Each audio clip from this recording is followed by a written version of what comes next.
हे what's up guys, hair tech notes.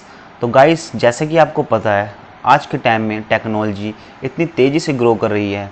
जिस काम को करने में पहले बहुत ज़्यादा टाइम लगता था, आज वो काम आसानी से चुटकियों में हो पाया है with the help of a technology. Science और टेक्नोलॉजी एक आज ऐसे लेवल पे पहुंच गई है जहां पे मशीन इंसानों की तरह इंटेलिजेंट होती जा रही हैं। तो इसी के चलते मैंने एक न्यू टॉपिक पे पीपीटी तैयार करी है और उस टॉपिक का नाम है आर्टिफिशियल इंटेलिजेंस, बून और बेन। तो चलिए देखते हैं, लेट्स गो। आर्टिफिशियल इंटेलिजेंस, बून और बेन। आप में से काफ़ी जनों को पता होगा बून क्या चीज़ है। अगर नहीं पता तो मैं बता देता हूँ। बून का मीनिंग है ब्लेसिंग, या कह लो बेनिफिट्स या फिर एडवांटेज। और उसी तरह बेन इसी के ऑपोजिट है, जिसका मीनिंग है कर्स या डिज़ास्टर, आपदा या नुकसान। तो सबसे पहले यही आता है हमारी माइंड में कि what is artificial intelligence. Artificial means man made या नॉन नेचुरल, और intelligence means ability to understand, think and learn. Artificial intelligence is the field of computer science that is associated with the concept of machines thinking like humans, human की तरह सोचना, to perform tasks such as learning, planning and identifying patterns। हालांकि जो machines होती हैं उसे हम command देते हैं, हम डिसाइड करते हैं कि हमें उनसे क्या काम कराना है, लेकिन आर्टिफिशियल इंटेलिजेंस में मशीन खुद ही डिसाइड कर लेती हैं, खुद ही निर्णय ले लेती हैं कि उन्हें आगे क्या करना है। और इसका एग्जांपल्स हैं, पहले नंबर पे है गूगल मैप्स। जैसा कि हमें एक जगह से दूसरी जगह जाना हो तो जीपीएस सिस्टम से इजीली करेक्ट डेस्टिनेशन पे पहुंच जाते हैं। दूसरे नंबर पे है फेस डिटेक्शन एंड रिकॉग्निशन। आपने अक्सर देखा होगा जब हम किसी के फ़ोन में फेस लॉक लगाते हैं या फिर कोई खुद का फ़ोन हो उसमें फेस लॉक लगाते हैं, वो सिर्फ उसी पर्सन के फेस से अनलॉक होता है और किसी के नहीं। थर्ड नंबर पर आता है गूगल असिस्टेंट। गूगल असिस्टेंट पर हम जाकर कुछ भी बोलकर सर्च करते हैं, वो साथ के साथ उसी चीज़ की इंफॉर्मेशन प्रोवाइड कर देता है। फोर्थ नंबर पे है self driving cars. Self driving cars is the one of the most trending and popular direction in the world of artificial intelligence and machine learning. Self driving cars that use sensor to gather data about their surrounding. अब इसके बाद बात कर लेते हैं हम इसकी applications की। Application of artificial intelligence, health care for assisting doctors. तो इसमें फास्ट डायग्नोसिस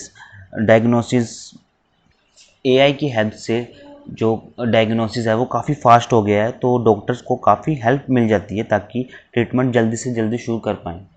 और इसमें आ गया robotics surgeries. Next one, education for automating grading system.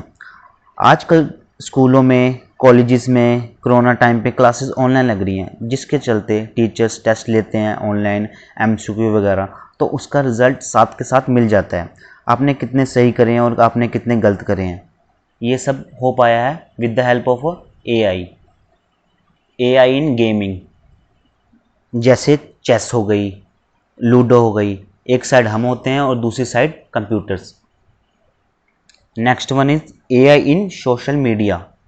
Facebook, Instagram, Twitter, Snapchat contain billions of user profiles which need to be stored and managed in a very efficient way।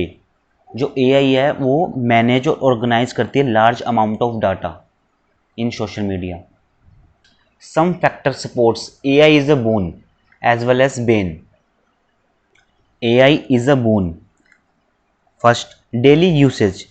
जैसे आप smartphone use करते हो, उसमें multiple application को आप use daily करते हो, daily basis पे, which are heavily powered by AI.